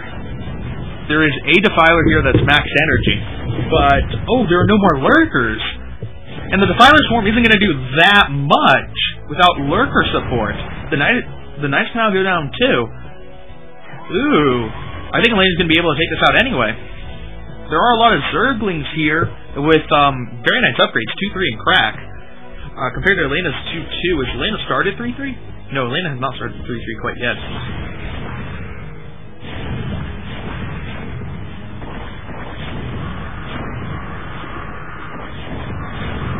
And here comes the attack. It looks... there is one lurker left, but it got irradiated. So now the Defiler has enough energy for one swarm. But I think this base is going to go down anyway. He doesn't have a nice canal to reinforce. And once this base goes down, Pike is only on 3 bases, one of which is mined out. The gas is gone too, so it's really just 2 bases. And now Elena getting all of his units onto the low ground. This base is certainly going to fall. Doesn't have enough time for more lurkers. What is he going to be able to do in response? Moving some units across the map. Getting hit by mines. I don't think that Pike has a big enough force to deal with that many tanks at the moment. These units did a good job of stopping that exchange from going down, and it's going to stop that one again. But Elena's not in a position where money really matters. Taking out Bakuryu's command center.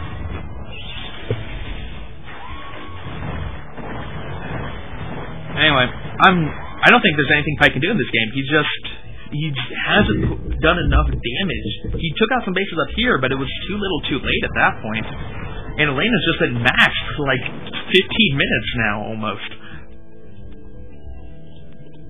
There's a small contingent up here, but I'm thinking it's all going to just die instantly. Is the Lurker going to get down?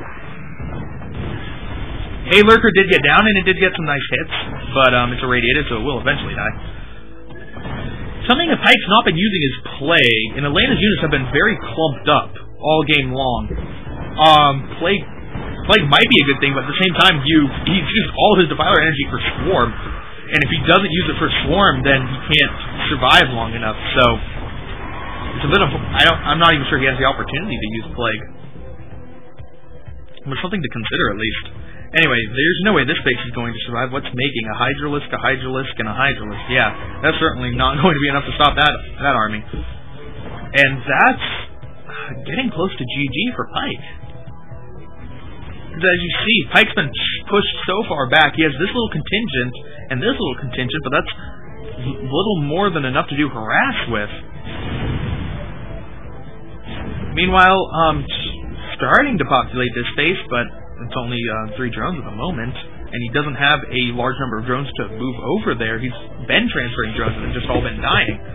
This base is taken out. I'm going to leave the extractor alive just because that doesn't matter. Ooh. That's sad. And here comes the tank force. They could just move through this. Oh, actually losing a lot. Those Zerglings do so much damage to tanks. And here comes the Defiler at the back end. Has enough energy for one swarm, and that was a horrible engagement for Elena. Oh, man. I mean, relatively horrible. Still up by 80 supply, but did lose a large part of the mech army.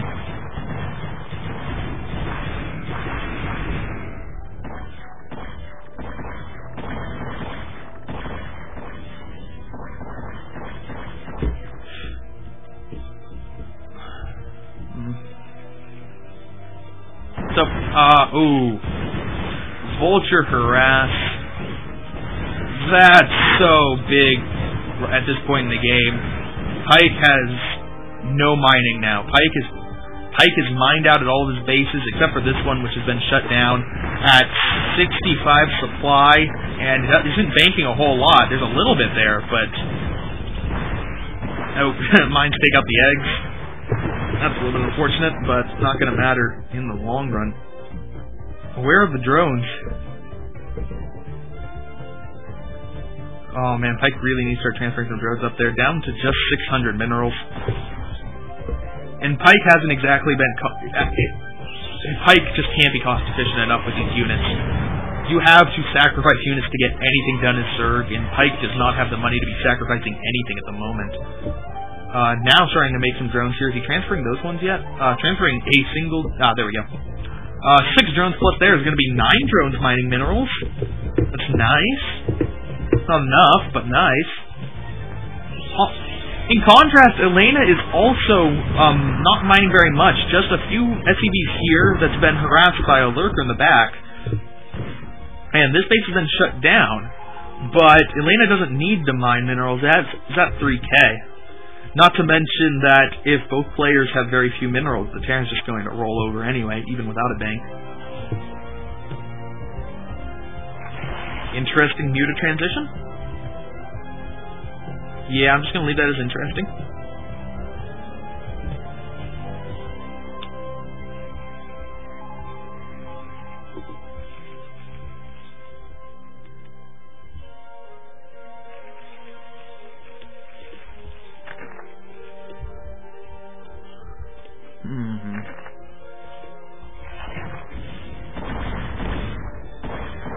So, Pike is mining, but... Yeah, Pike's kind of boned. Elena's mining at these 2 bottom bases here, has another base set up here. It's not as if Pike can expand over in that direction.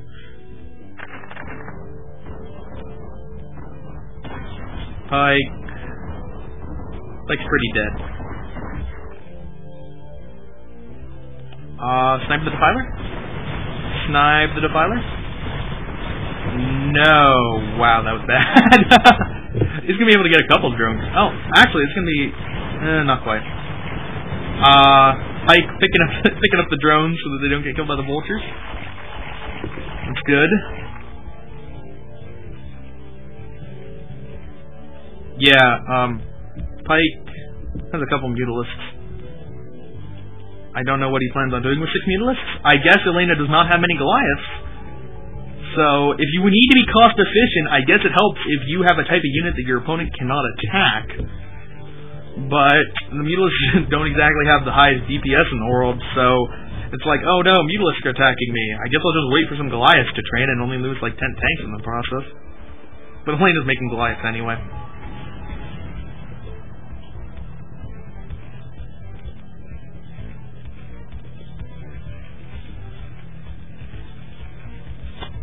Yeah, Pike trying to retake this base. Elena doesn't know about it yet, so I guess Elena can hope that, or Pike can hope that Elena never comes over there.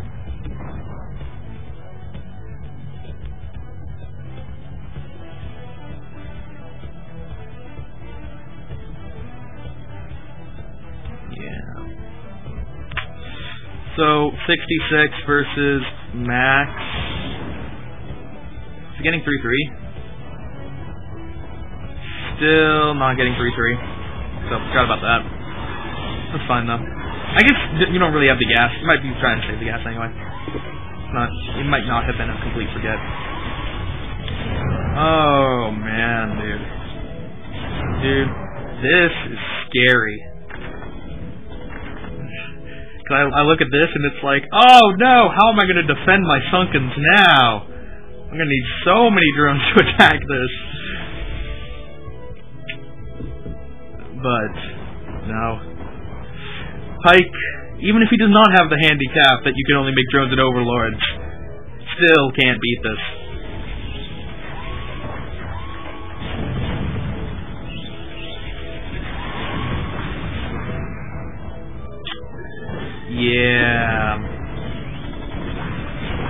Pike should leave the game. Okay, that's wrong. Pike should have left the game like a long time ago.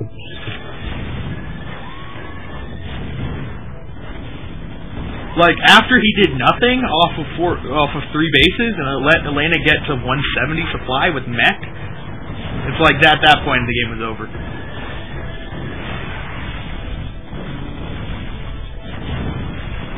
Anyway, this base is going to go down, but the lurkers are going to get some kills. So that's nice.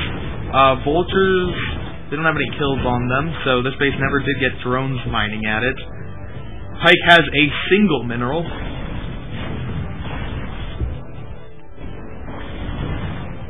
Pike has a mineral and no drones. Oh, yeah, he does have drones. So, technically, he can mine. I mean, technically. So I guess this is Pike's final attack. He's going to muster together his Mutalisks and his Defilers and his Hydralisks and his Cracklings to all be slaughtered by siege tanks. Except for the Mutalisks. They get to be slaughtered by Goliaths. That didn't even cast anything. And GG from Pike. Elena bringing the score 3-2. Does Payne have a chance? Does Payne have a chance?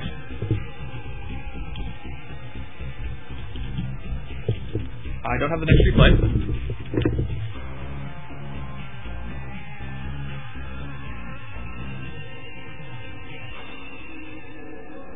Oh. Okay, so Payne doesn't have a chance, because Payne only has 5 players. So, it's over!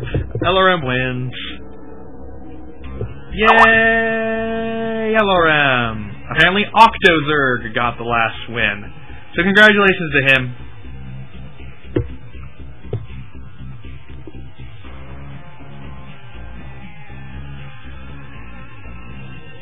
Alright, so we are going to go into IFBL versus SAS.